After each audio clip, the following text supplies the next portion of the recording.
Live on YouTube, it's the Chromaniacs post-match show for leg one of the round of 16 Concacaf Champions Cup. Holy cannoli. San Diego FC 3, San Diego FC red cards 2, Toluca goals 2. One of the craziest matches you'll ever see. One of the craziest matches in SDFC history. It's a young history, but some history was made on Wednesday night. Very late on Wednesday night. As such, the Chromaniacs postgame show comes to you the next night, coming to you live on Thursday here on YouTube and SanDiego.Futbol. My name's Craig Elston, joined as always by my Chromaniacs, Tony Sanchez and Alex Pena. Tony, back from Snapdragon. How you doing? Doing good, enjoying it. Got some sleep, so we are rejuvenated, and it's the talk of the town. I haven't walked anywhere, and I haven't heard, "Hey, Tony, did you watch the game? Did you see this? Did you see that?" It's one of the damnedest things I've ever seen in soccer in person, for sure. Alex, Man. What's going on, brother? Your thoughts? Yeah, it was an incredible game, and it was funny because I saw that Empire of the Sun is coming to San Diego thanks to the Padres and Petco Park, and I was just thinking about that one song they have, "Walking on a Dream." That's exactly how this feels right now.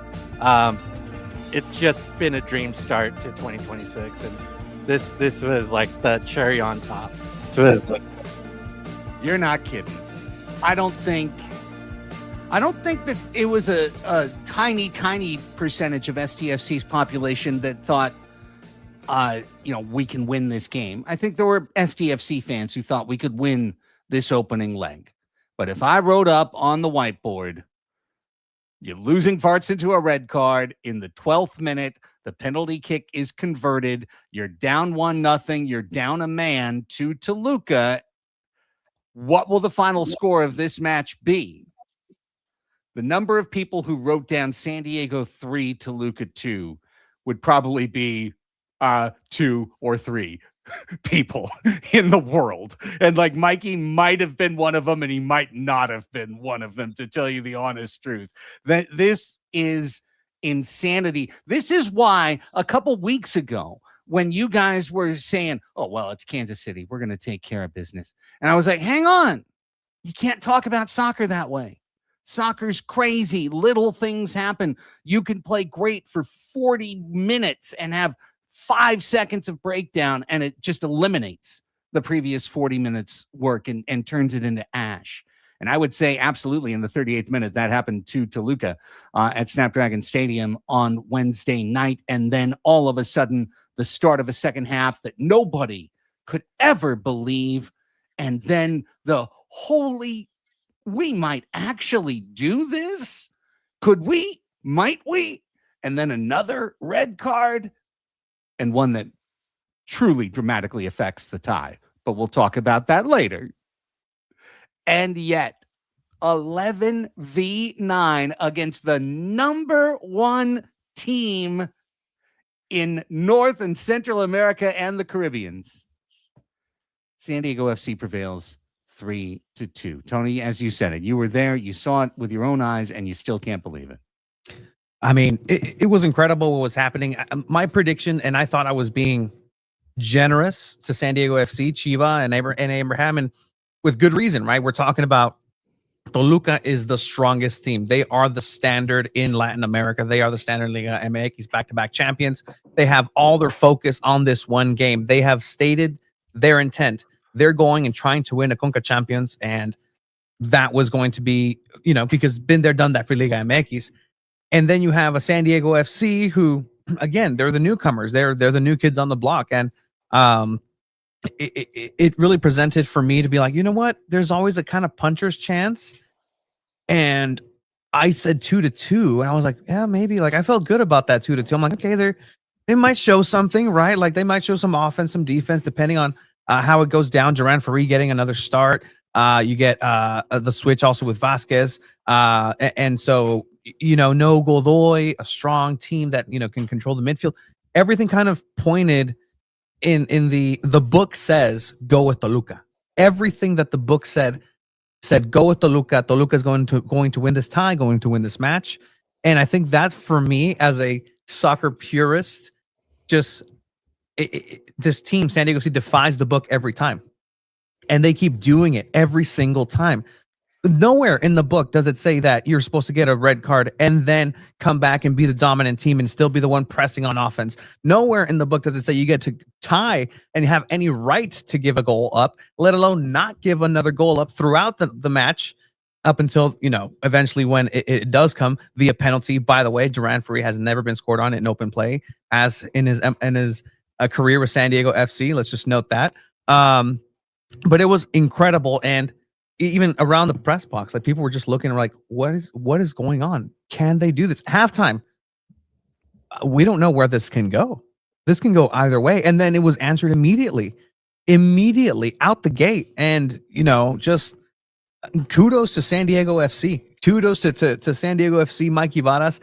You can say that Mikey Varas outcoached Antonio Mohammed, because how do you win a game with 2 red cards?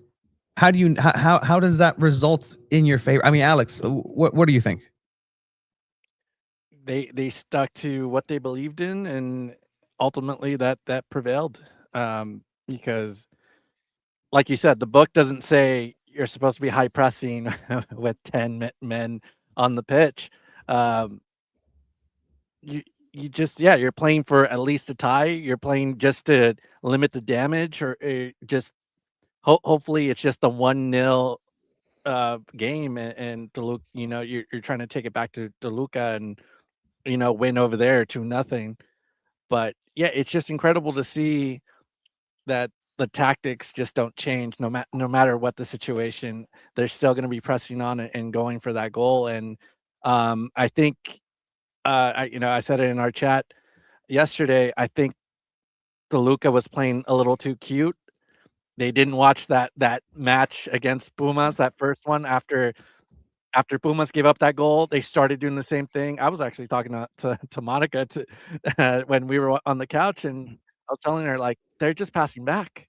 They're not pressing on. They're not trying to get that second goal in the first half. They're content with this lead, and that's when they struck. That's when Bombino dispossesses Toluca, passes it on to Pellegrino, and Pellegrino helps assist a goal. But yeah, it was just like that. Just sticking to their guns, sticking to their philosophy, and that's how you get a win. It's unbelievable. I think this is the point I want, and there's so many things we got to talk about from this match, but this is the point that I thought was the most important to press early on, which is that SDFC went down a man, and they did not fall back. They chose to play the high-risk strategy of basically saying, look, even when it is 11-on-10, it's a long way to get down the field. We're going to keep the pressure on. We're going to keep playing exactly the same way we would have played if it was 11-on-11, and we're just going to make things rougher on Manu Duah and Chris McVey and Duran-Free. We're going to make things harder on them. We're going to put them in tougher spots from time to time. And our bet on the roulette board here is that you're not going to hit your number right away. And you're not going to just burn us for a goal. Now, here's the thing, guys, and I think this is so important. And we're going to hear from both coaches as this post-match show continues. But I think Mohammed failed to adjust when he got the red card and the 1-0 lead. He did not take this as an aggressive opportunity to blow out SDFC on their home field and win the tie going away. Just head to Toluca up 3 goals and forget about it. No, we don't even care. We're gonna play every 15-year-old next week and hope to win. And keep all the veterans healthy for the next match against Real Salt Lake. And instead, they kind of were like, well, 11v10, I guess no one's going to score on us, but we're not going to sag a guy back. We're just kind of, just kind of caught in between tactically. And then when they get that first Bombino turnover, quick pass up, Vasquez scores, boom, lightning counterattack. Not a prolonged change in tactical run of play, but a lightning counterstrike for 1-1. All of a sudden, you're starting to, I think Toluca blinked a little bit. I really think they blinked, and I didn't feel personally that they went all out to the attack until the final 15 minutes of the match. Even when it was 3-1, they weren't jamming forward like power play soccer. Let's put the risk. Let's send everyone forward and push for a goal. And I really thought that Mikey Varas and the culture of the SDFC team outperformed the best team in Concacaf in that moment on that pitch.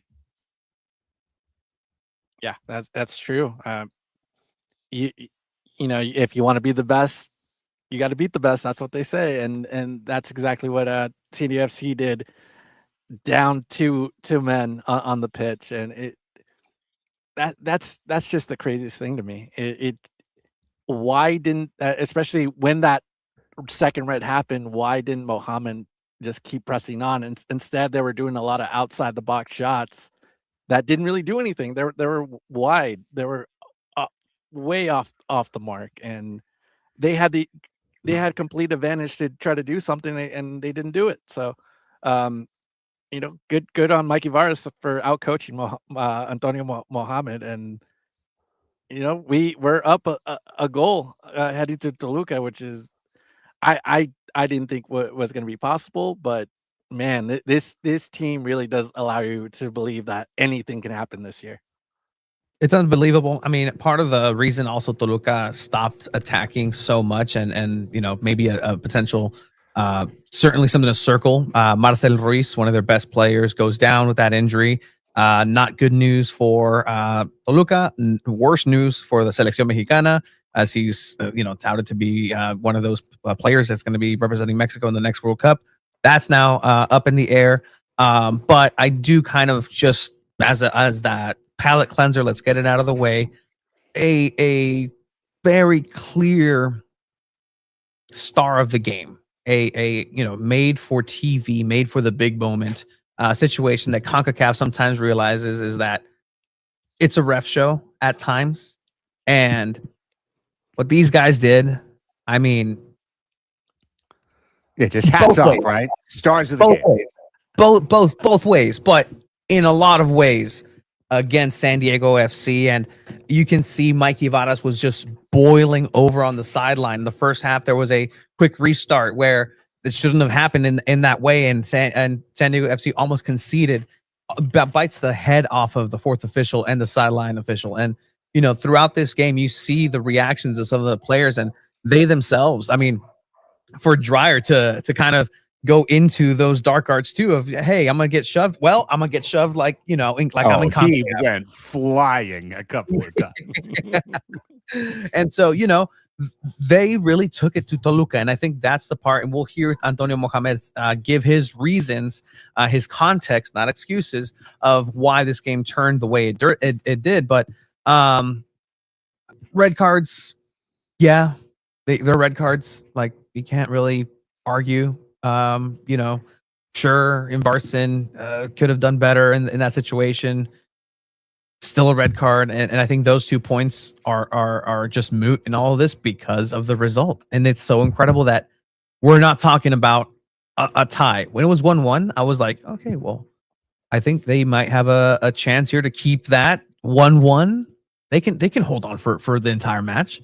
Okay, they have the momentum. Let's see them track back. And no, they just didn't let up. They didn't let up. It seemed like Toluca had 10 men. And that's what it is. And that's what it is, because the way San Diego FC played, and we'll hear Mikey Varas explain a little bit better, but Durant Free becomes a center back. He becomes a center back with special abilities. He becomes that portero ambulante, that ambulating goalkeeper, that center back that can pass, pick up, and pick apart a defense if he needs to with his touch. He has that respect now. But this team has always played 12v10 because the opposing goalkeeper doesn't have that skill. And so you get a red card. It's still 10 outdoor players versus 10 outdoor players. And let's see which 10 are going to be the ones that are going to be better tonight. And let me tell you, San Diego FC just responded in such a way. So many individual performances. Vasquez, Bombino, look at Pellegrino and what he contributed to the off the ball movement. Just everybody just putting their bodies on the line. Literally, Manu Duah. I mean, his own Luis Suarez Ghana World Cup moment. Duran and goalkeeping room owes that man a drink for that. That's taken one for the team for sure. But I mean, I'm still dumbfounded. That's not supposed to happen. None of that is supposed to happen, Craig and Alex. None of it. You know, and it's funny, and obviously we're extremely excited as the Chromaniacs podcast that SDFC just beat Toluca 3-2. Like it's completely insane. As we heap praise on Duran Ferri, I would like to note, and I had it in my notes, that I thought the first 15 minutes he looked every bit of a 19-year-old. He made 2 bad plays with his feet, his vaunted, we have an extra center back feet. He made a couple of poor distributions and choices that could have gone into the back of his net. And that was part of the reason why at 15 minutes, once the PK goes in and it's 1-0, you're like, okay, well, tough night ahead. They're up a man, they're up a goal, and we look rattled. And it just changed. He settled into the match, and I don't think it was a special match for Duran Ferri, but the fact that other than giving up the PKs, that's it. You know, and you know, there was a big foot save in there. You know, there was pretty darn excellent. There were moments for Duran, so it's not. It's just when I heard you go like, well, there's an extra center. Well, also, there's a 19-year-old that can make mistakes, but there's 19-year-olds all over the place. Can we step right in front of that to Manu Duah? I might feel like I'm repeating myself. And I know some folks were like, oh God, you're repeating yourself about Chucky in the preseason. I feel like this is the good kind of repeating myself that you might like better. But I think Manu Duah is the best player on the team. Straight up, hot take island, flags down, tables set up. Come argue with me. Tell me I'm wrong. Manu Duah, I think, is the best player on this team. Obviously, Anders Dreyer's offensive contributions are incredible. Obviously, Tverskov is an amazing organizer and a great leader. And thank God he didn't actually have his head explode last night, because at least 3 times against the Concacaf ref, he hit a shade of red that you are not supposed to hit as a human being. But this club put so much on Duah last night, and just over and over situations came up and he showed up and just bloop, gone, boop, erased, boom, taken out. He's got technique. He's got size. He's got speed. He's got daring. He's got the ability to transition one way and the other. But last night they needed Manu Duah to be special so that they didn't give up the opportunity of 4 or 5 goals against Toluca. And he took that to a different level. I mean, even to the point of hilarity when he finally, you know, reaches the arm all the way out and says, no, it was my shoulder. I get why you thought that was the case, Manu. That's how hot you've been. That's how good you've been overall. But I feel like not taking the end of the episode and throwing it into the early days here, but there's nothing that's going to be missed in Toluca more than Manu Duah. Yeah, that's true. He's a really good center back, and he knows where to be. Get in those passing lanes, get into the shooting lanes. It goes right to him sometimes, right to his chest, and that's a little bit of, you know, knowing your opponent, and it's also a little bit of those opponents aren't great shooters in the first place, but he does a really good job of just getting in the way, and that's a tough miss. That's he's gonna be missed, because we did our season preview before the Pumas match. We saw how that depth looks like right behind him. This might be a good time to kind of bring a veteran out there, kind of have a Patty McNair, but you don't have that anymore. And you're not going to have Anders Reyes.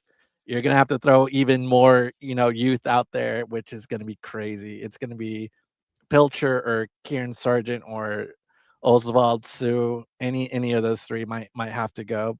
And they're not Mano Duah. I mean, he's got speed and size, and he could do a lot of things. He could do a lot of things that those three players can't, and that's a tough miss. And it's unfortunate that it just happened. He just threw his arm out there for that red, and it's like, you didn't have to do that, Manu. Come on. And this is the person that lights up Snapdragon, that lights up the crowd and everything. But who are we to question what Mikey Varas and his team are going to be able to do? Because, like you said, they're just going to throw a 90 minutes into Ian Pilcher out of nowhere, and he's going to have a great game. He's going to have a fantastic, phenomenal game like he did against Portland here. And just, is that going to happen? Maybe, maybe not, but it's going to take a special performance to go down into Toluca. And I mean, this was the most special performance I think I've seen from San Diego FC. Like, this was the game. Like, I kept telling people, like, this is one of the two most important games that this team has faced. The name Toluca, where they stand in terms of Concacaf, in terms of the region, right? If this was in Tijuana, you're expected Toluca to beat them 4-1. Like, you're expected that. You're expected for a beatdown like that. But for San Diego to do what they did and take the names out of it, take the names, take the colors, take everything away. A team with 11 players could not beat a team with 10 players and then 9 players when it really came down to it. And that blank stat sheet is just a template and a picture perfect example of why this game is so great. Like, this is fantastic. The fact that it was able to play out this way, and that Mikey Varas just said, you know what, we're just going to keep doing our thing. They haven't diverted from what they said that they were going to do in the first place. They've marched forward. And as annoying as that sometimes may be, because they just kind of are that team. They are those players. They are that squad. They are that unit. And include Frontera in there, man. Like that was not a totally eclipsed by SDFC colors, because there was a lot of Toluca. But ultimately, like, this is just hang it up in the rafters game. Like, this is Hall of Fame as of now. And I'll just address that for a second as well. CONCACAF sucks, okay? In so many ways. But the reason that I couldn't get down to that match last night is probably the same reason why, I'll just look at camera, a lot of you couldn't get down to the match last night, whoever you are, if you're in San Diego, and that's because the game started at 8:30 at night, which is ridiculous. That's ridiculous in a work week, on a Wednesday night, to play an 8:30 p.m. game and expect San Diegans to show up, and expect the casual fan and the family and the group night and the things that allow you to get from 18,000 to 34,000, right? Like, you can't expect that unless it's a championship match. And as much as you can go running to the parapets, which really our local media did not, to say, Toluca is the best team in CONCACAF. This is the biggest match in SDFC history. This is something you may not see in 25 years going forward. This level of opportunity for this club, this moment in time. Like, it's at 8:30, guys. I'm sorry. I'm so sorry. It's the same reason, like, when we knew that Tony wouldn't get out of the mix zone until, midnight at the earliest.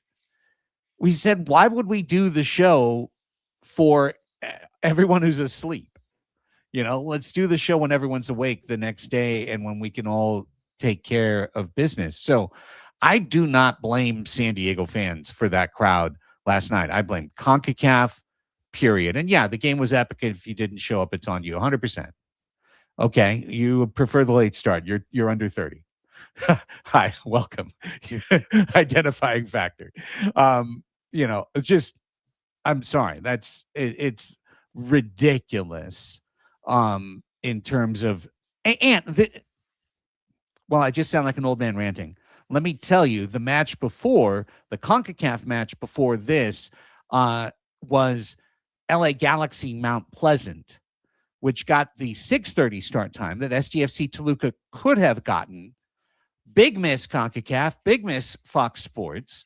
That match sucked and was played in front of, like, honest to God, a college soccer crowd of like 3,000 people in Carson. Fun fact about that match. Did you see the fact about that match? By the way, the LA Galaxy thing, Alex, What? with the 10 players, 10 players that weren't allowed to come into the country because of visas. Yeah, this is the team from Jamaica, and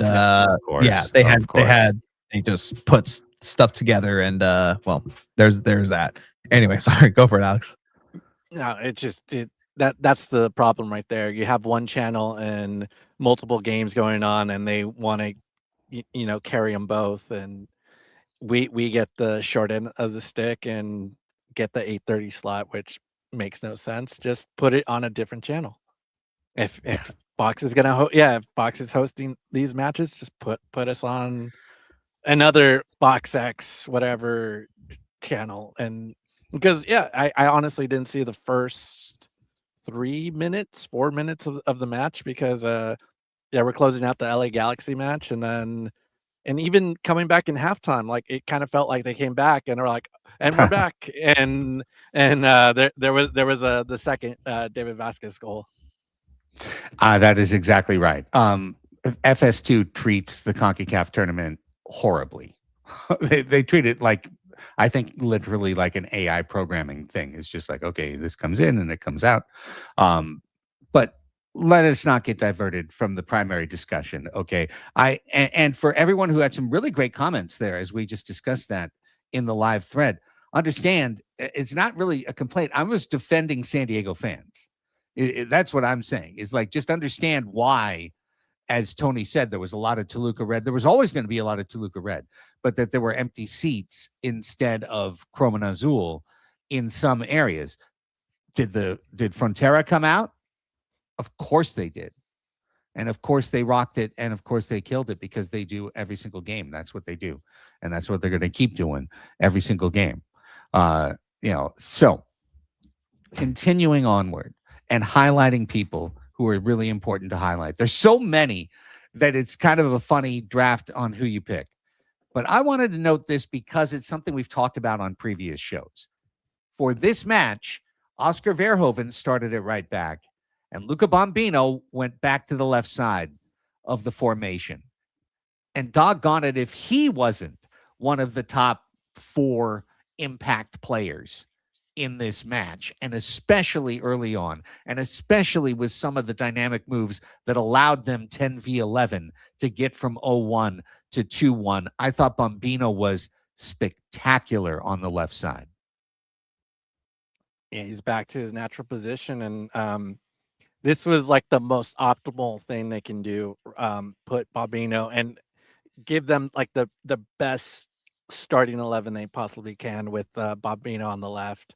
And Verhoeven, it seems like Verhoeven's, ready, because it kind of seemed like he wasn't ready for the season, and didn't get those starts in the previous 3 matches, and that's only good for the team. The team is better with Bombino on the left side, and he really did show it.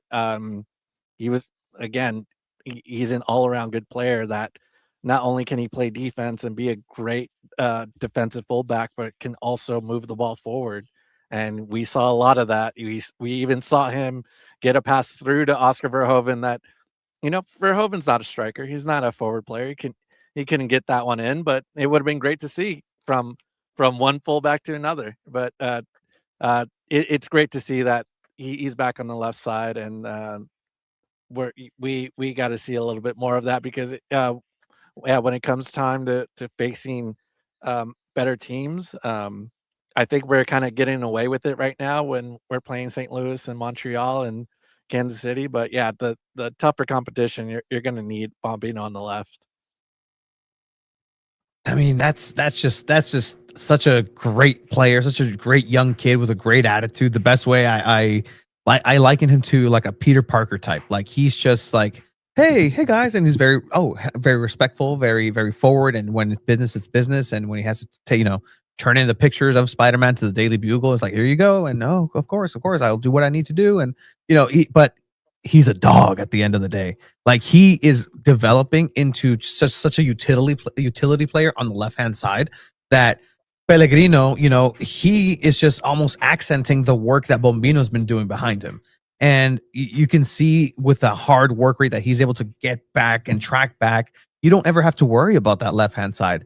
And what you see Bombino do is special because you notice what he's doing. You're not supposed to notice a left back's play. Almost like a center defensive mid. You're not supposed to notice all the things that they actually contribute, but he does so much in an offensive way and is such a different little engine on the left hand side that just goes. And it's such a compliment to have then honors. That is what's freeing honors on the side. That's what is freeing in options when it's still 10v11. You have this player that's worth 2 because he plays both ways in such a strong way that, again, it's just a wild card. Yeah, you have a center back goalkeeper. Cool. Well, we also have a left, not a left mid, not a left back, just left. That's Luca Bombino. He just takes care of it. All right, I'm continuing to move around. There's a lot of happy places to visit. And when Luca Bombino makes these great plays and creates these turnovers and these electric moments, in this match, David Vasquez is the person who's finishing it. This is another tactical choice by Mikey Varas. Vasquez has been so good off the bench in MLS play and early on in the first tie against Pumas as well. And they move him into the starting lineup. Soma got the opportunity right in the last match. It didn't really develop into a lot. Vasquez gets the chance this time, and he really looks like a steal from Union, a steal that is going to be very, very helpful for San Diego FC. Yeah, I think when we first got the loan for Vasquez, I think we heard that he was a really great attacking player, but he was playing on Philadelphia Union's 2 team, and where he was getting most of his playing time. And no, it seems like he's very much built for this, the first squad. And I really like the decision by Mikey Varas to start Vasquez and use Valakari on the double pivot. No, nothing against Soma. Like, I thought he played okay when last against Sporting KC, but I think you wanted the bigger body there to team up with Yepe, because that's usually Anibal Godoy's spot.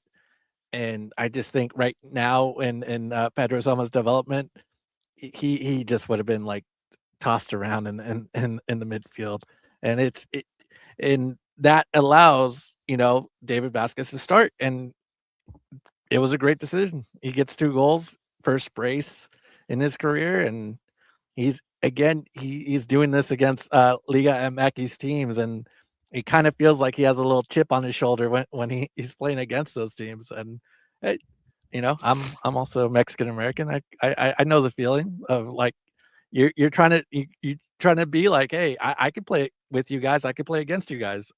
So I feel that. So he's been such a great addition, and I'm really glad that we have him on a permanent basis here. And he has the look. You'll see it in the post match mix zone time I had with him. Like he may be from LA, but he's definitely embracing the San Diego effect of it, and that's just kind of leaning into it. Like it's one of these players too. Again, talk about the youth, right? Like I'm looking at him like, dude, like I've coached in elementary schools against students that look like you. Like this is like the youth is incredible, but again, very humble. And yeah, you're right. Chip on his shoulder, maybe because he's scored against Cholos, he scored against America, he scored against Toluca. I mean, just a Mexican killer. Like it's it's incredible what he's been able to do and the times that he's been able to be so effective. Every time you see David Vasquez out there, you're kind of like, oh wow, that was a good substitution by Mikey. Oh, that was a good decision by Mikey, because it just kind of pans out, and he takes the opportunities that are given to him, and he does as much as he can with them, even if he's being a little bit flashy with the ball and just kind of lays off, and that's all he contributes for a game. Or he comes in and scores a brace against the back-to-back champions of Liga MX, Toluca. And again, I will be the first one to admit, and you guys know this, that like I'm impartial. I truly am to the coverage of San Diego as a team. I root for the city. I root for the city's success. But what I saw yesterday is one of these things where in soccer, these things just don't happen.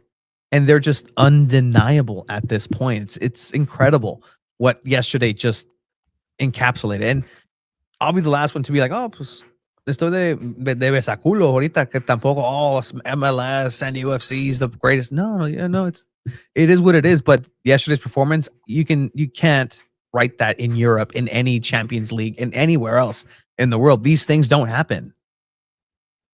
It did. Right to dream. I mean, they named the academy properly. This club is resetting the expectations for what a San Diego fan can hope and dream for. That they could have a powerhouse, an absolute unit in global soccer here in San Diego, inflicting its pain on everybody else through its excellence and doing it the right way, and doing it with the next 18-year-old, the next 16-year-old, the next 15-year-old, like continuously bringing in global youth talent that's going to allow them to have certain high-priced DPs, certain veterans that they can keep on the payroll, and yet have the flexibility to move forward, because they're always replacing with youth, and they're always replacing internally, as opposed to having to go out and sign the mid-veteran free agent to an overpriced contract. It's truly a recipe for success in MLS. Vasquez is just another young face, a person acquired through the MLS mechanics from Philadelphia Union, but nonetheless somebody that is emblematic of this team. Now, speaking of high priced, Anders Dreyer, I'm moving up the field. Okay, we talked about Duran, we talked about Manu, we talked about Vasquez, we've moved up the field, Bombino, and here we are to Anders, who, look, that's just a golazo.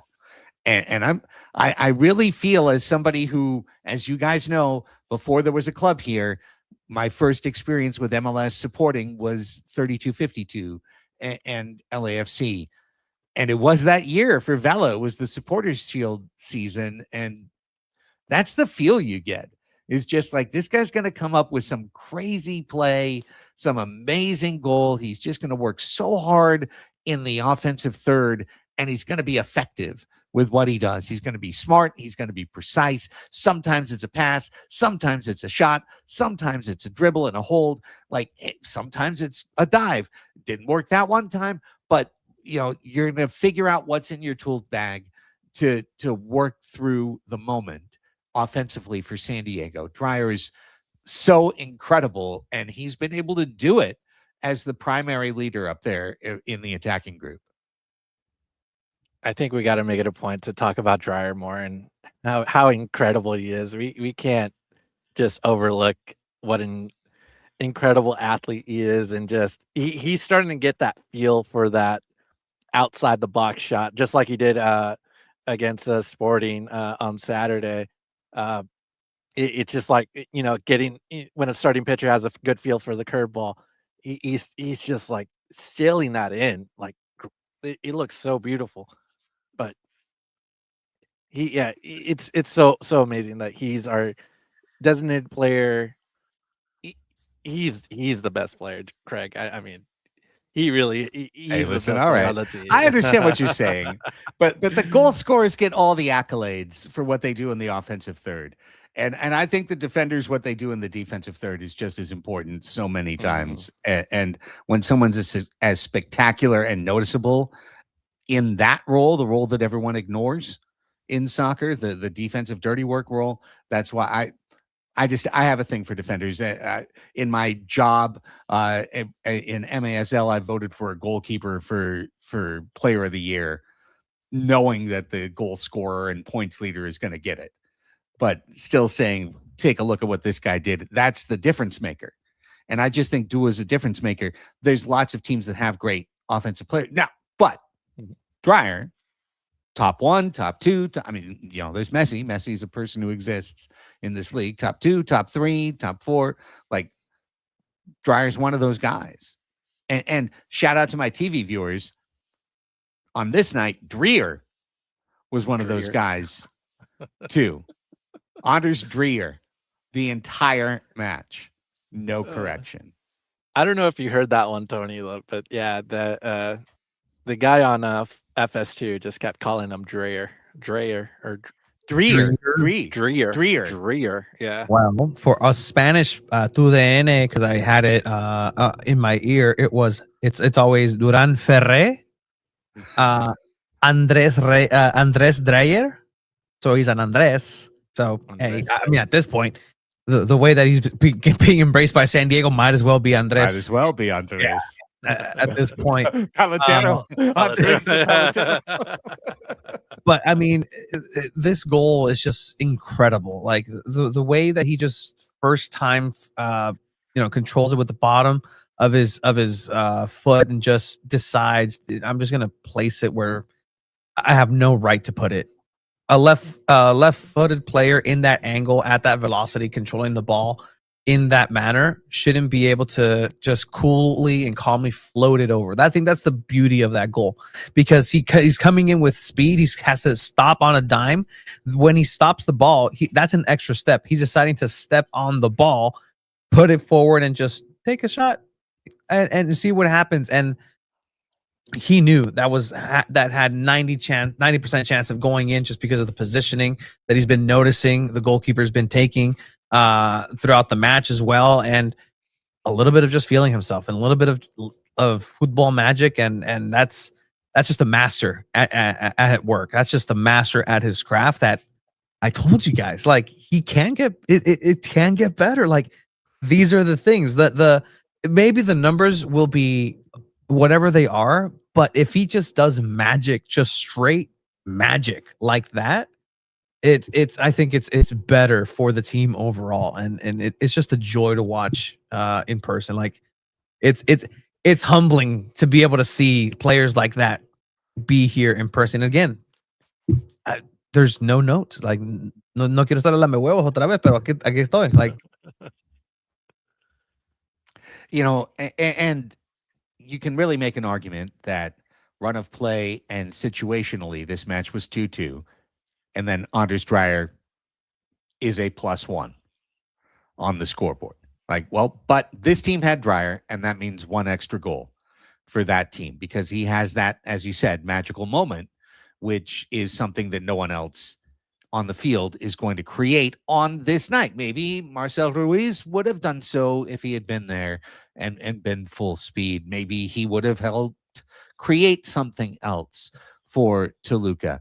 These are all, questions for the soccer gods for another night. But on this night, where we're highlighting so many guys who were so good and having them all need to do this in order for it to happen, Anders Dreyer was 1,000% a huge part of the reason why it's a win in the first leg and not a draw that's kind of a loss.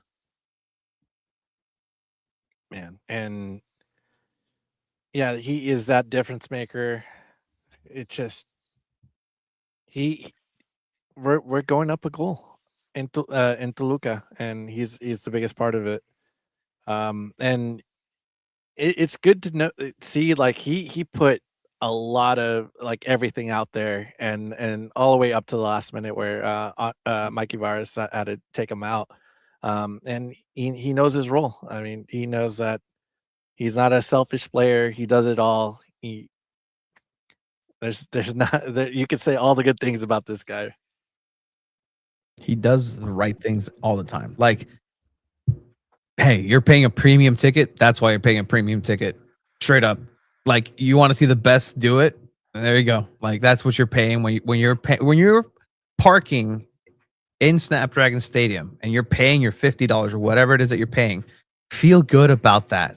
This is a parking positivity PSA. Feel good about that because you saw Honors Dreyer contribute and score a golazo. You saw San Diego FC take it with 9 men on the field, on the pitch, to the best in Latin America and come out victorious on the other end. Like this could have ended 1-1 and it would have been the same podcast.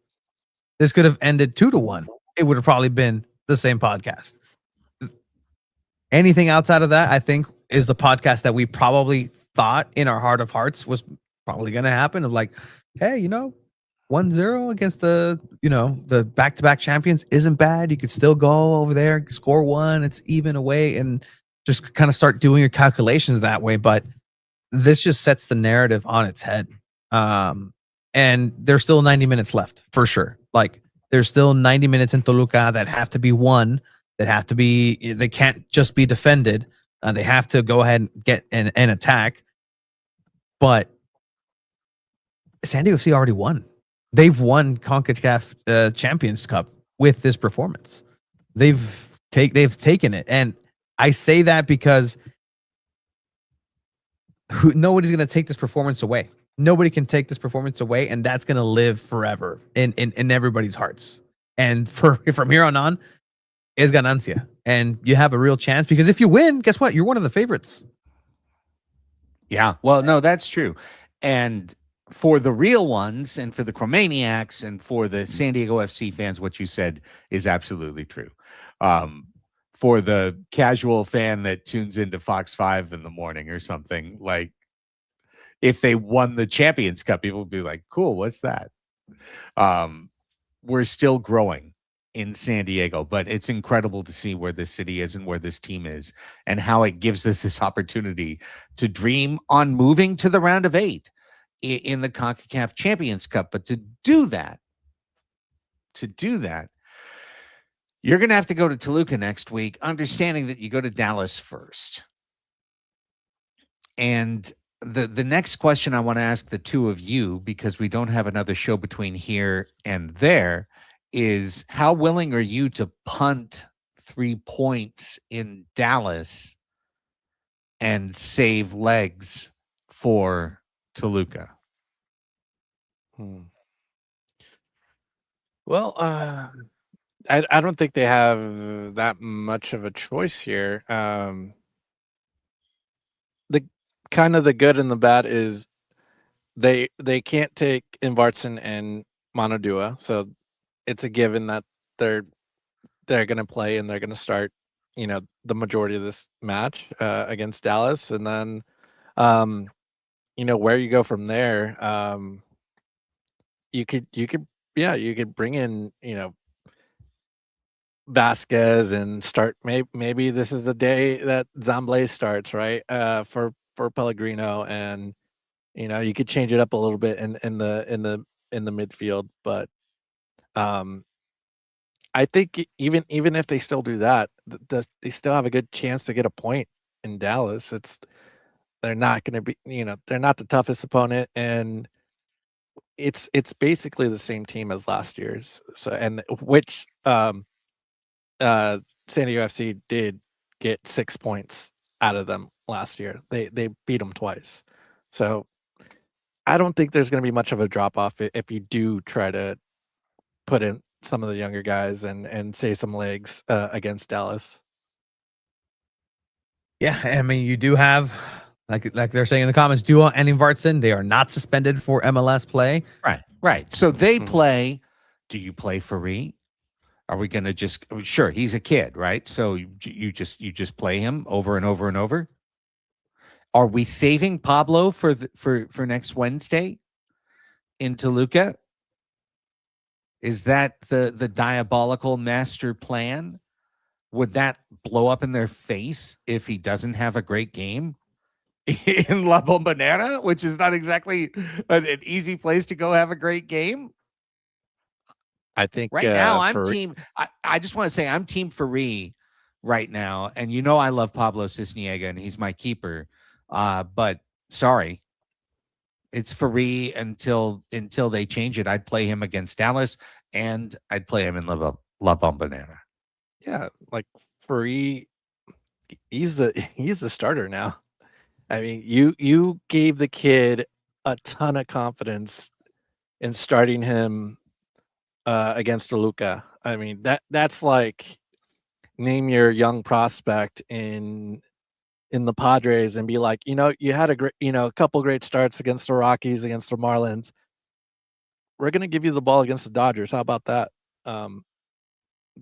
That's essentially what you're doing with Farid. It's like you're giving him all this confidence to make him your number one. So why not keep playing him? The science says, the number says, you say that he's never been scored on in MLS. Like, are you willing to just run that streak until it ends and see where it takes you? Again, like these games also, to the credit of the defense, haven't necessarily been the most physically demanding for Duran Farid, and maybe that's why he's also having that energy and fitness to be able to do it back to back to back. We saw Mikey go back to back to back to back to back to back from same lineups against Portland all those games, and he just never changed. And this is something that Mikey is known to do in a short amount of time, is keep replaying the same lineup as much as you can. So I can see Duran keep playing, and from then on, I do think there is a real strategy about having Pablo Cisniega playing against Toluca. I mean, you elevated the profile. Do. You're Mr. Farid number 1 and number 2, and you're saying Cisniega on Wednesday. I can see a world where Cisniega gets the play over in Toluca, and I mean, it's one of those decisions that even if you're trying to piece it together before this match against Toluca, PR and social media was telling you it was going to be Pablo Cisniega, and so like that's how much we don't know. Like Mikey is just he decides the day before and says, you know what, let the kid roll. Like why? He likes himself a good streak, and I can see Duran starting against Dallas, but then it's hard for me to say then give him another game against Toluca in altitude. It's a completely different game up there. Sure, but why does Pablo get thrown to the wolves? Then if Duran's the guy you trust, Duran's the guy you trust. I don't know. I thought on one level, and again, I don't care. I want SDFC to win, and it seems like they're going great. And I just said Farid's my starter. All right. So you know where I am when I'm saying this, right? I thought they were doing Duran is starting the MLS and Pablo's going to start the Champions Cup games. And that's how we're going to roll. And there's a lot of clubs in a lot of other competitions globally who have done that and done it successfully and been like, this is your role, second keeper on the team. You get to be our cup keeper, FA Cup keeper, or in this case, Champions Cup keeper. And that's how we do it. But then Duran started Wednesday, and so I just think he's the starter. But if Cisniega is going to start on Wednesday, I'll be very happy and excited to see what he can do. But I'll be worried because he hasn't played in forever because we've done nothing but start Duran Farid. So I kind of feel like pick a lane on that type of thing. But if it works perfectly, then it's going to work perfectly, and we'll see you in the round of 8. I mean, Alex, right? How critical it is to essentially switch a goalkeeper in a rapid succession, talking about, the houses of Tottenham and the Europeans. Don't get Alex started about Tottenham. Ask him about AJ Preller next if you really want to see him go. Come on. But no, again, just throw the book out. Like what are you supposed to do? Oh yeah, you're supposed to play Pablo Cisniega. You're supposed to rotate. You're supposed to no. Just complete disregard to what you're supposed to do. And it's all done on an educated basis. And it's all done with, all the parameters and metrics of player safety and health and the human development aspect that they have going down at Singing Hills. But Mikey likes to redline his players. And I don't think Duran's anywhere near that red line at this point. No, and I think I think Durant starts. He's just going to start him again, and until there's a bad game, and I think this is going to be even a tougher test since you don't have Mano Dua out there. Okay, It's who just going to be a starts there? Who who starts for starts there. Duah in Toluca? I think it's Pilcher. I think he has a little bit more experience than Sargent and Sue. So and he's worked with McVey before. I think it's got to be Pilcher to start, and just there'll be some drop off there, but Pilcher has come in and handled. So um, it's not going to be the same type of player, but he can do it. He can do it out there. But again, what was Furry tested that much in the yesterday?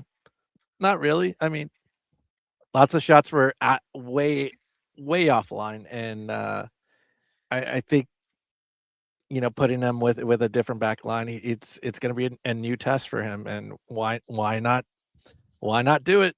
I think Mikey Varas wants to see it. Just one addition to that. Yes, you're right. Duran did not see a ton of traffic because Manu Dua, the best player on the team, erased so many different opportunities that could have been scoring chances against Duran, but then Dua just came in and was like, nope. He's like the human nope card in Exploding Kittens. It's just, nope. I have Dua. Nope. Nope. Yeah. Oh, exactly. sorry. Nope. Oh, try and attack this side. Nope. Still have him. Oh, red card. Lost my nope card. Uh-oh.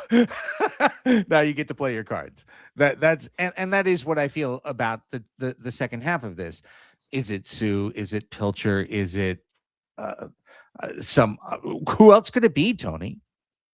Well, I mean that's pretty much it at this point. But what I want to go ahead and also just give a ton of credit to is Chris McVey. The way that Chris McVey is playing, the way that he's allowing Manu Dua to have the freedom to be in those spaces that he maybe a center back really shouldn't be able to, but because of his skill set, he's able to recover whenever he needs to. But it's because Chris McVey allows that. His leadership on the field by moving the ball up, his courage to come on Absolutely. back, played on the right back side, was asked for Mikey Varas to do exactly what Bombino was doing on the right, because now you're not just a center back, but you're also that right back that needs to get the ball towards Dreyer and also stop a pretty potent defense on the back end. And there's a lot of things that Chris McVey does that are just world class, like just little details, the visions, the things of moving the ball forward and in transition. Like it's incredible what he's able to do. But you see Manu Dua be able to have this freedom because of the teammates like Chris McVey, who really has taken that center back leadership role and as the veteran and has just gone with it. Everything you thought Patty McNair was going to be, it was Chris McVey the entire time. That's a great call. All right. We're about an hour into the show. Let's just put the facts on the table for the second time, then let's get and hear some post-match sound. That second goal really hurts. 3-1, and we are giggling right now, literally giggling, going like we can actually go to Toluca, lose 1-0, and advance. But that is not the case next Wednesday. 1-0 Toluca, Toluca goes.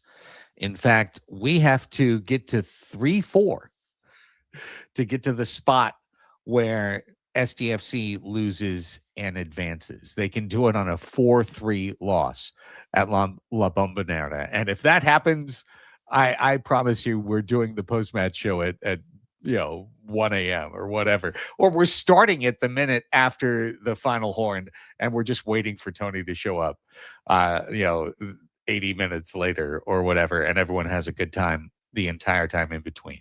That second goal was really painful. It gives Toluca a fundamental advantage going home and puts us to the point where we really need to score. And we need to score at plus 8,000 feet. And we saw what happened in Mexico City at high, but not even this high elevation. And the team 15 minutes in were hanging on for dear life. And they hung on and hung on and hung on and suffered their way to a 1-0 loss that allowed them to advance. Doing that on Wednesday, we lose. And it was a great story, but Toluca moves on and Mexico exhales and everyone moves on to their business and kind of forgets about this moment for SDFC. So I guess my last question to you guys before we go listen to all the sound is, how does SDFC score in the first half hour at La Bombonera? Oh man. And what I guess the additional question there is who's going to be in that front line with Dreyer and Pellegrino, I guess. And you have Noah Bartson, Morgan's. Who knows if he's going to be ready to play, more than 60 minutes at this point. And, maybe it's you give it to Valakari, and now that you have Anibal Godoy ready to go, you could put him back in the midfield. Vasquez is in there too. Valakari is like a false 9 again.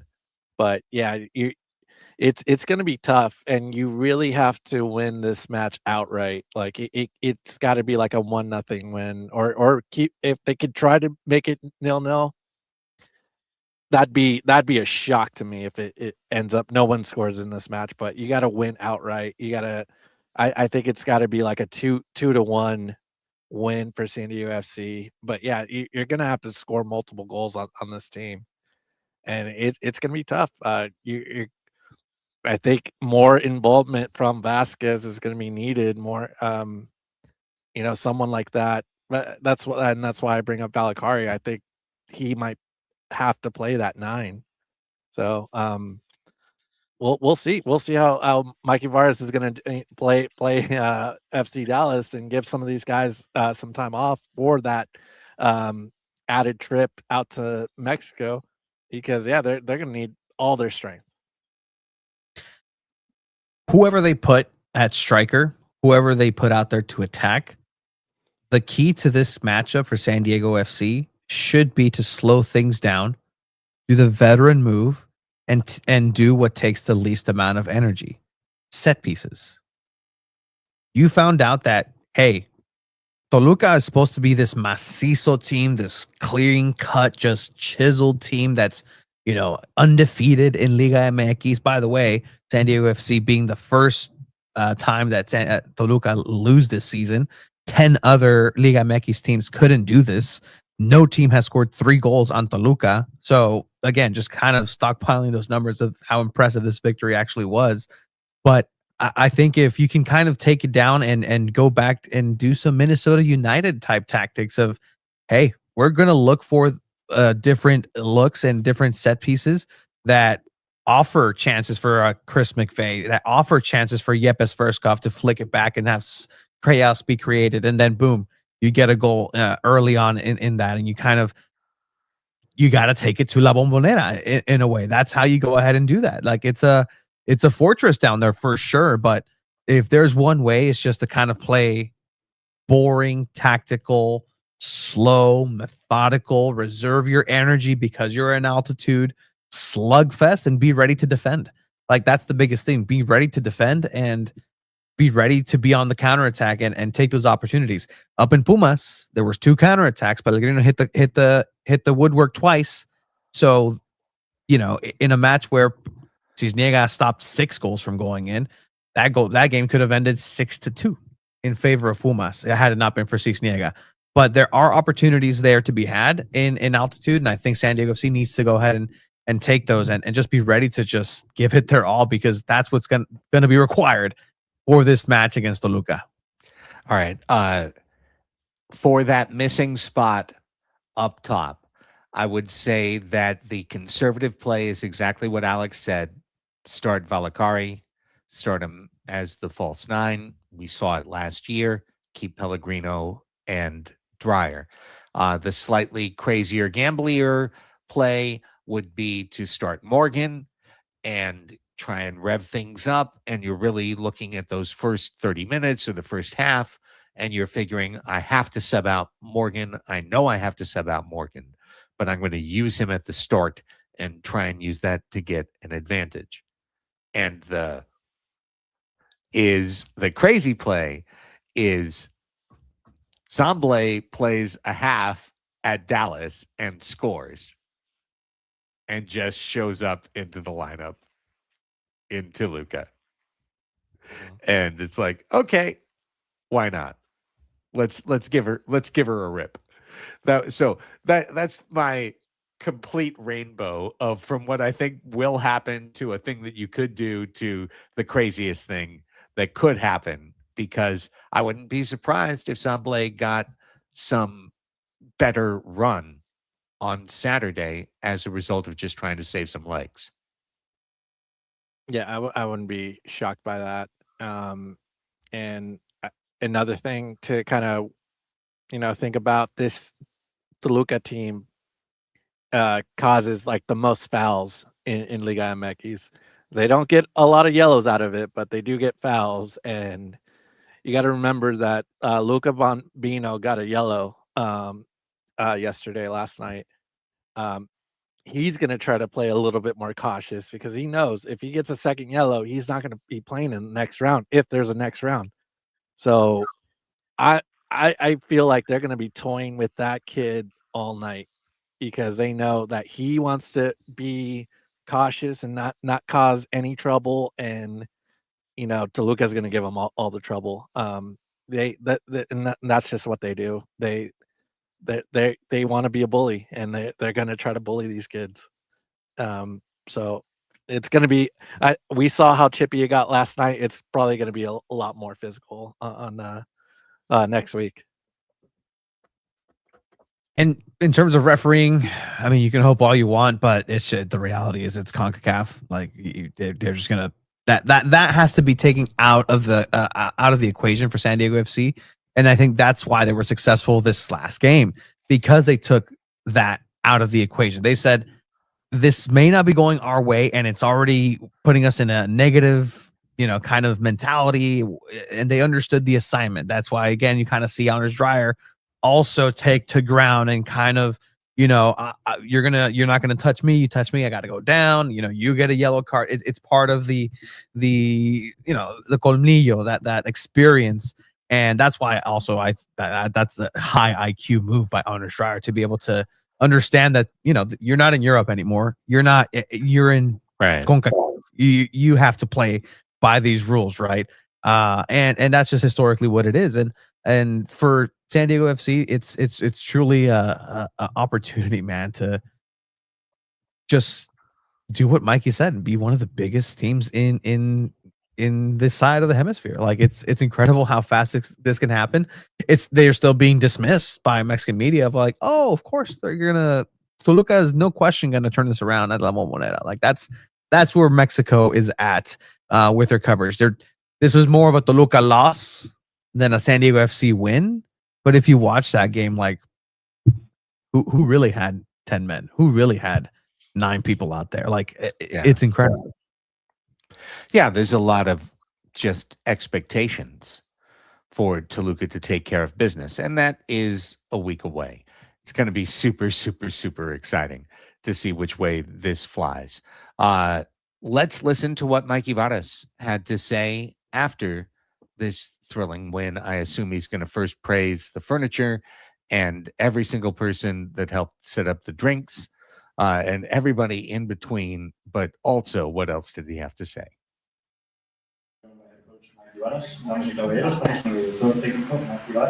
Tony, go ahead.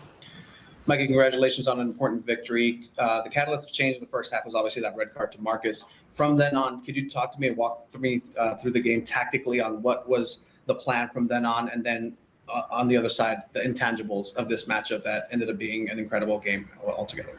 Yeah. So in the build-up, we knew we needed to find our feet a little bit, and we needed to keep playing against the press and stay brave there. We pushed Chris a little bit to kind of right fullback-ish position, so that Duran could take up a center back position, so we could still have a build up against one player less. And then we really told them, just make sure you're still brave to play, because we can find the spaces, and I think they did a good job. And then in terms of ball recovery, it was about finding this 4-4-1 a little bit mid block and lower, and being patient until the ball got into the wide areas, and then looking to jump with their fullbacks and get into double pressure, which is where we get the first goal from. W going into double pressure. And then when they play back and back and back, we said, this is where we got to take a risk. And you got to go and press, and we got to go with as many people as possible. And the back line was going to have to deal with sometimes 2 or 3 extra players. And the intangibles are, I think anybody who was in the stadium will remember this night, because the team not only found a way to get the result, but they found a way to continue imposing themselves, even though a lot of things went against us tonight.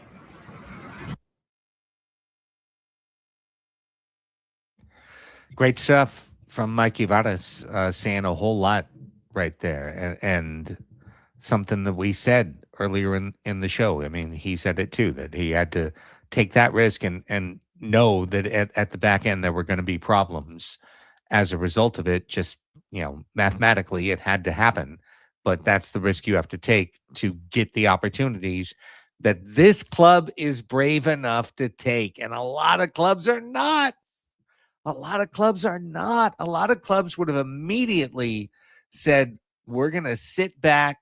We know that Toluca is going to come after us. We're going to sub out a forward for a fast defender, and we're going to hope that Bombino can streak down the line one time against the run of play and get us a counterattack that's going to lead to a goal so we can go 1-1 back to Toluca. And that'll be like the ultimate best that we could possibly do. That would be, hate to say it, really excited for Saturday's season opener. That would have been the Casey Stoney way to play it, right? Like, sub out a forward for a defender who's fast, look for one counterattack.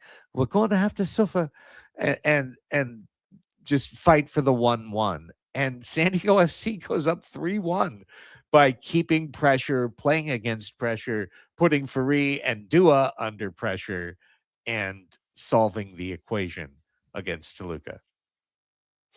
Yeah, this club is all about risks. I mean, you're starting a 19-year-old at goal and several others that are under the age of 21.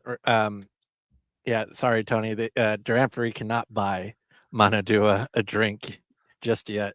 In Mexico, but he can. when they get down there, yeah. He could. He really could. Yeah. But this team is just it's a risky team. A lot of the things that they do, we saw it all night. Toluca could have easily scored, and if they just kept going and putting pressure on SanDiego, they could have scored again. But they chose not to. They chose the easy route of trying to keep away, the rest of the night, and that cost them a huge point in SanDiego. Little tip of the cap there to Walter Lopez and his officiating crew by Mikey Varas, and just admitting that, and just even though some things didn't go our way, and that's exactly what Mikey Varas is kind of talking about there. And I don't think he's going to deny that those two were deserved red cards. And it's unfortunate almost that VAR did get involved in the second one, because originally it was a second yellow, and that's not a direct yellow penalty, which is so yikes there. But in any case, like Mikey, almost I was expecting him to come out like he did with Pumas and say, no questions, statement first, what an incredible performance, my players, just that level of excitement. But he just kind of came in and like smooth operator, and I don't know if it was because kind of been there, done that, or even just like if he expected to have this game go the way it did, and just kind of like, wow, my players really did that.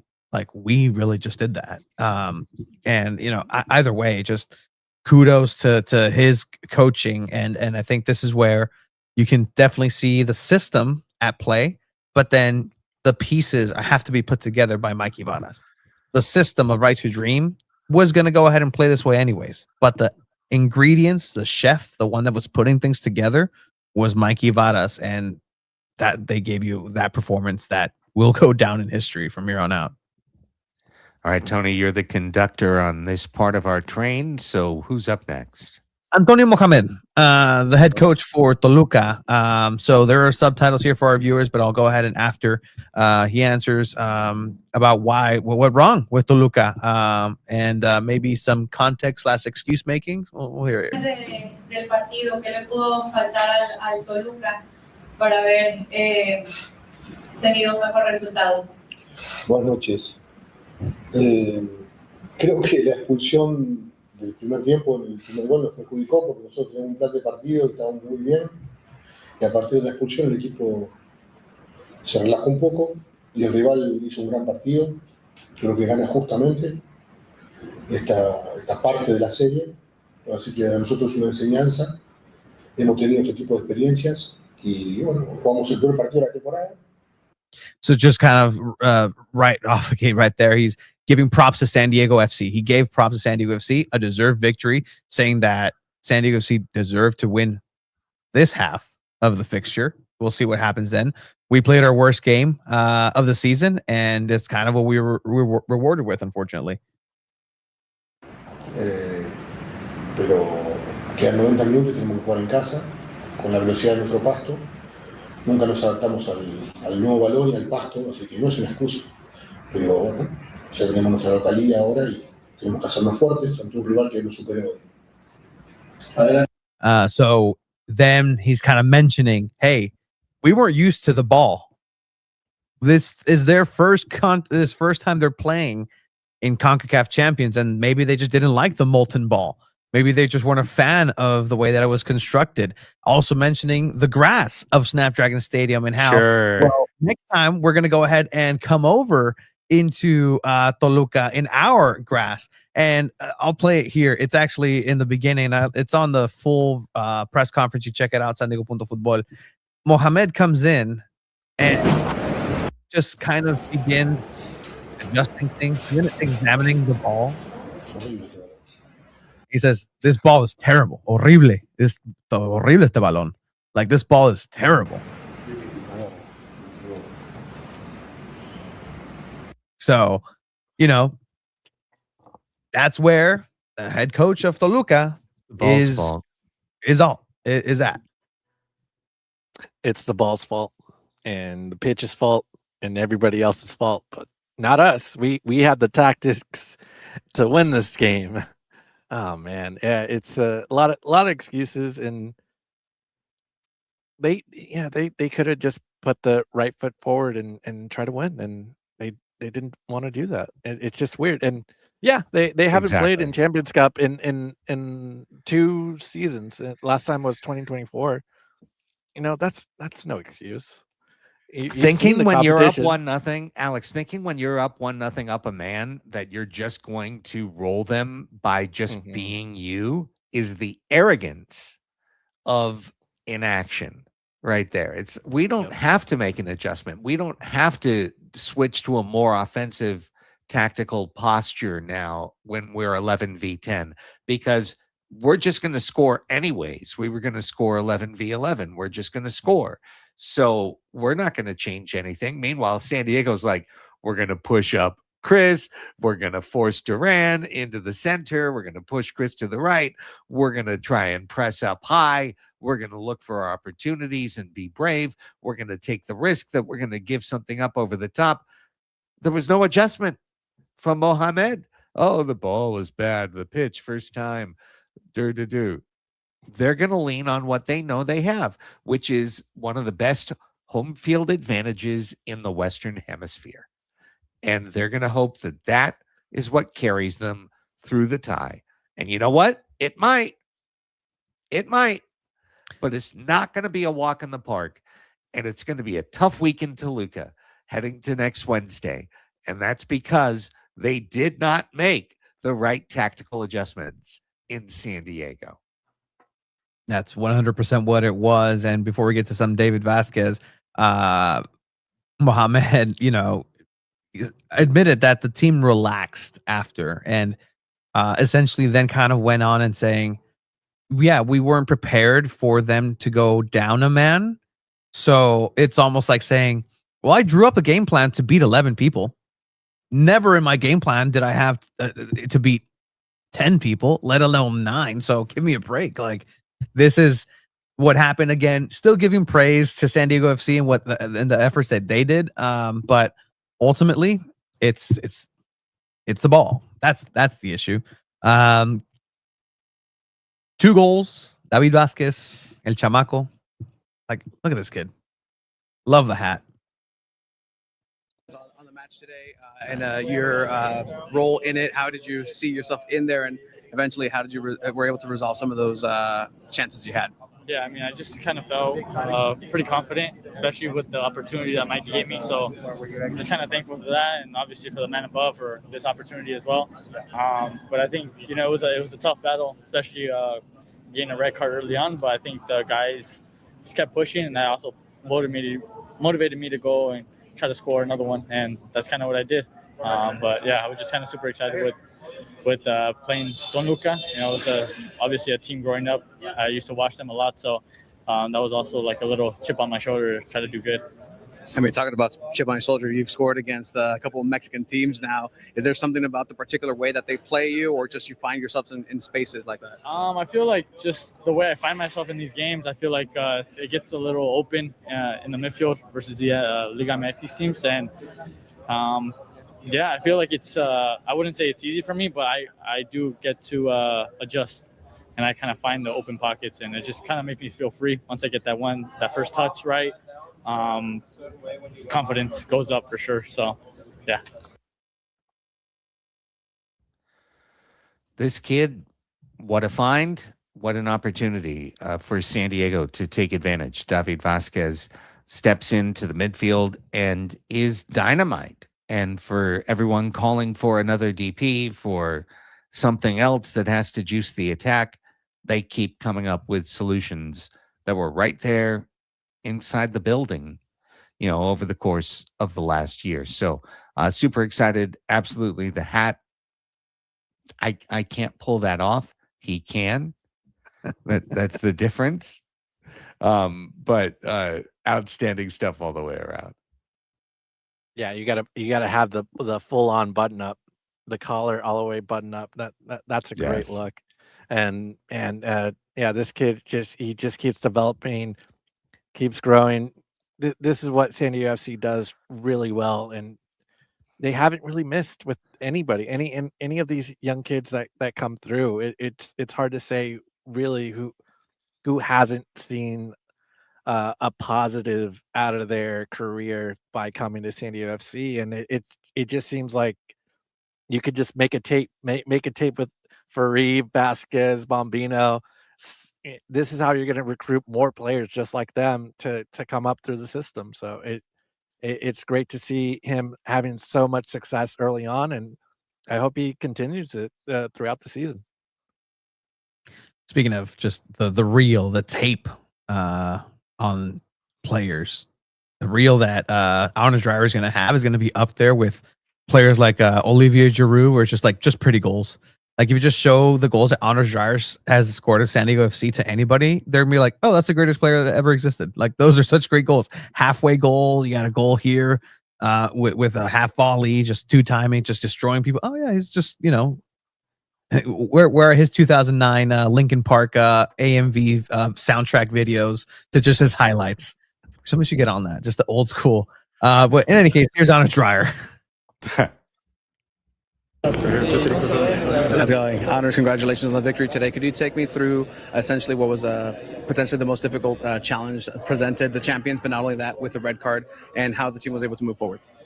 Yeah, it was a tough game, that's for sure. Tuluca is a good team, and we knew it before the game as well.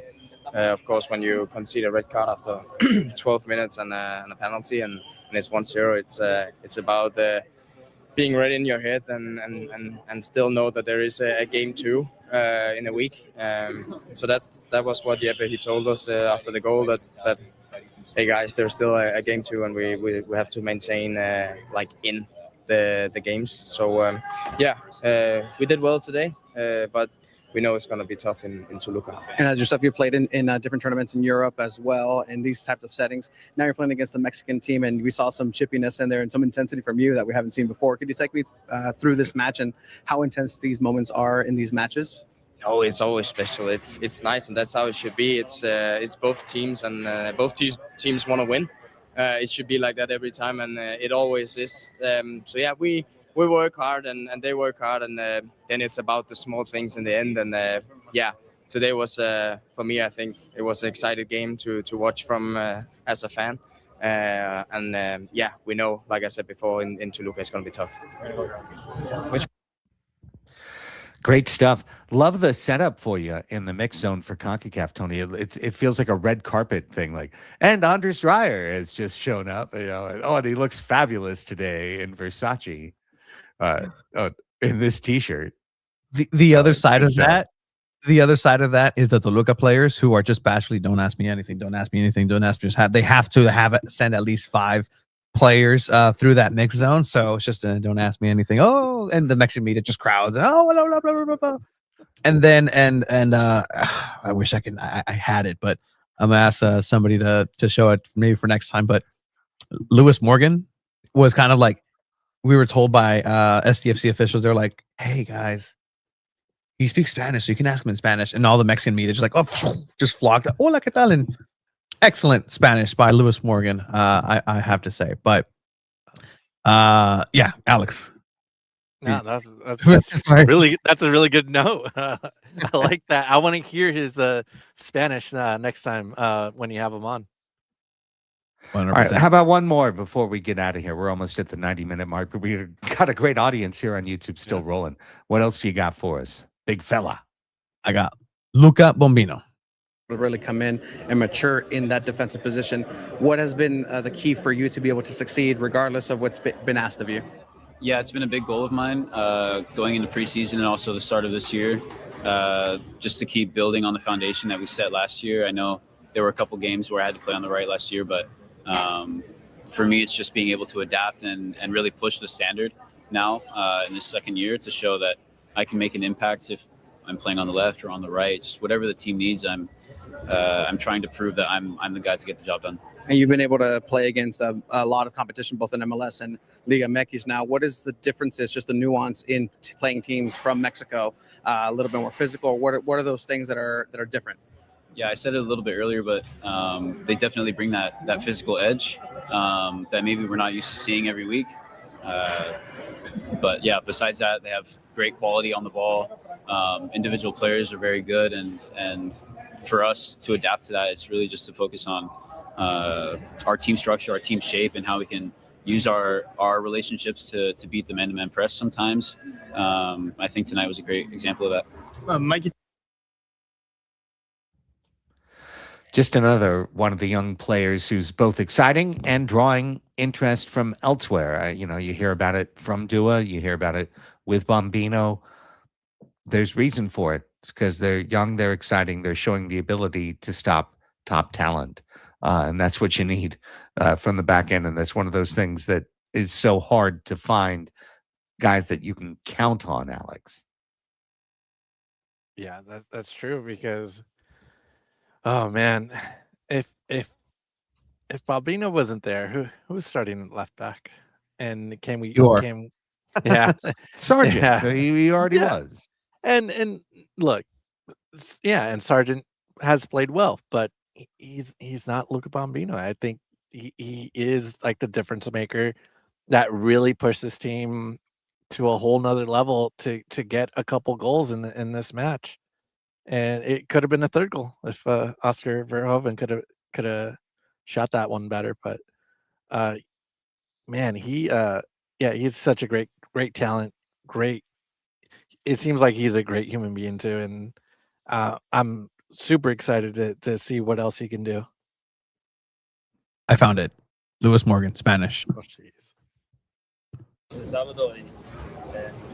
los partidos es muy rápido ahora y sí, cinco partidos estamos ganando y es el plan para nosotros siempre ganar todo el partido y sí. ¿Qué va a ser ir a la casa? Understand it perfectly, and he speaks it pretty well. Like he can carry a tune in Spanish. I can't tell yet. Yeah, I can't tell if it's Spaniard Spanish or other Spanish or regular Spanish. I mean, you know what the thing is for me, Tony. Like I feel like what he said was about on the level that I could almost pull off, but it's the listening. It's the listening that's so hard when the speed ramps up. And for me, it's like listening to a podcast on 1.8. You know, listening to repertorial Spanish when someone's firing in a question like Tony Sanchez or Chiva would at me, and that's when I'm like, okay, despacio, por favor, lento. But no, yeah, pretty impressive stuff. Lewis Morgan, who is going to have to play a bigger role in next week's game. But guys, before we get out of here. And we talked about it a little bit earlier. We're wrapping things up. But the next time we're going to get together is after FC Dallas. One way or another, that's a very busy day, which includes the Wave season opener, which I'll be PA at. And I believe the games kick within 15 minutes of one another. So Chromaniacs may go late on Saturday, if at all. Got to figure that out between all of us. Once we get off the air on this one, because the Sockers play that day as well and play the next day as well, with Tony and I going up to announce that game. Nonetheless, the Dallas match is there. It's a big, SDFC wants to take advantage of this early season schedule. If we think that Dallas is a beatable opponent, you want to beat them. So I'm really, really curious what lineup is going to be dialed up for Saturday night. Yeah, it could be any type of combination with this group. I think they should be able to handle FC Dallas. They've started the season with already mixed results. 3-2 win and then 0-0 draw against Nashville. And then last week against LAFC, lost 1-0. And they had control of that match, but it really did seem like LAFC kind of closed it off. And FC Dallas did get some, 15 shots there, but they couldn't really do much with it. It's just a team that will. It's more of a set piece type of team and can do that type of stuff, but it's not the best shooting team as of right now. But so that's why we've gotten a really good 4 games in the regular season against pretty mediocre opponents, and that is part of the reason why Duran Ferry is still at goal and is becoming a starter himself. And then I wouldn't mind seeing like Zamblay starting, and you put Soma out there and put some a lot of these younger players. Meanwhile, I think I don't know if you heard, Tony, but it seems like the group, I got this from Darren Smith, section 1904, at the group, the team is going to fly directly from Dallas to Toluca. Is that correct? Yeah, that's correct. There will be no media availability from here through Dallas. Media availability will be maybe minus match day 2 for Toluca, depending on that flight schedule. But yes, they will be departing to Toluca from Dallas. Well, there you go.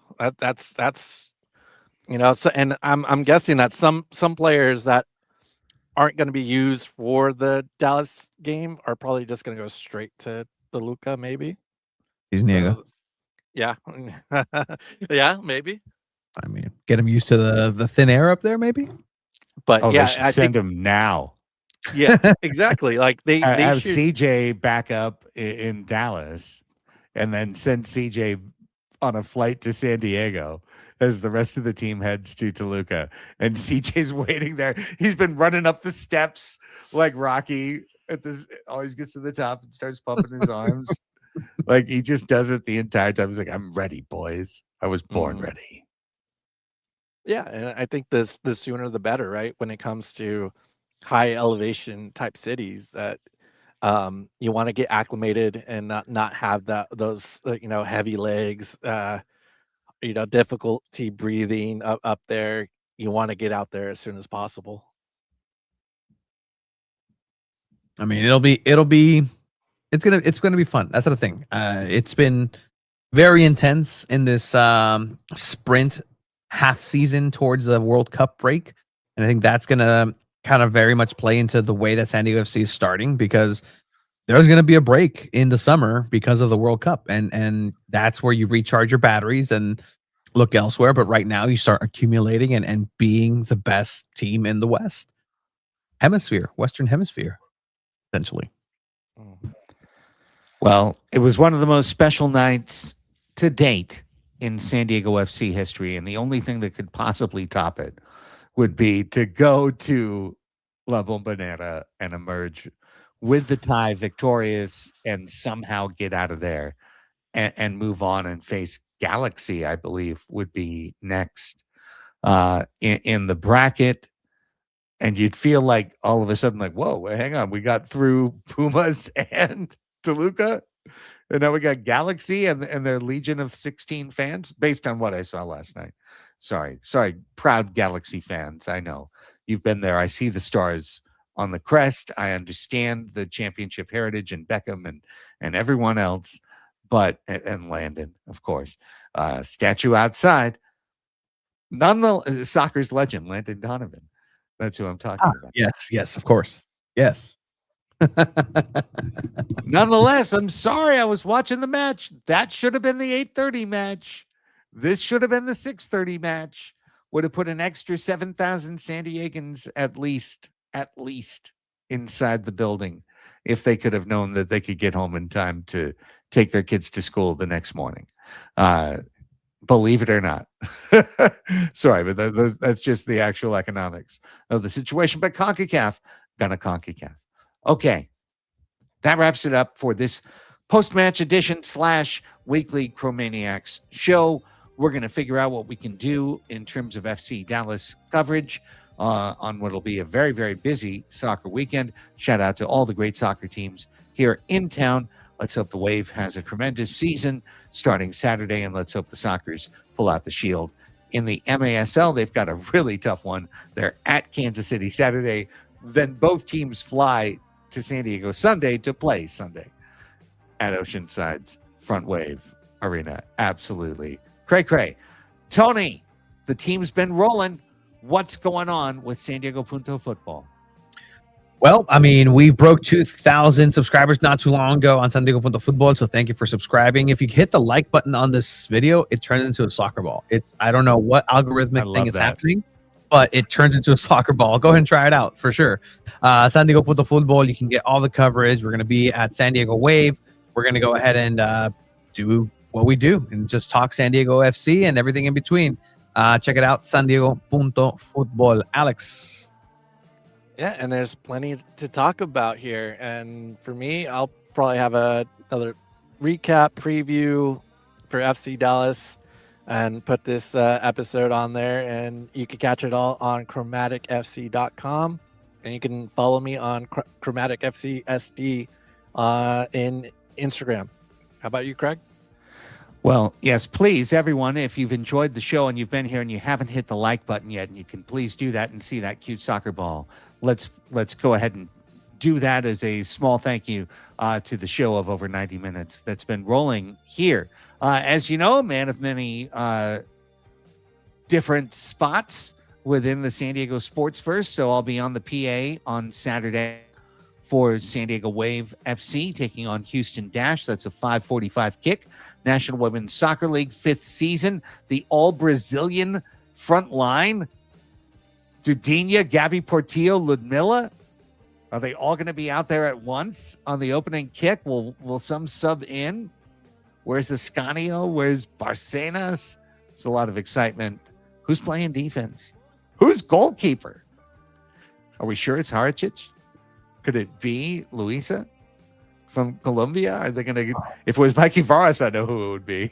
I spoke to Luisa. There's an intensity to Luisa, and it's going to be a really fun thing to keep an eye on for San Diego Wave.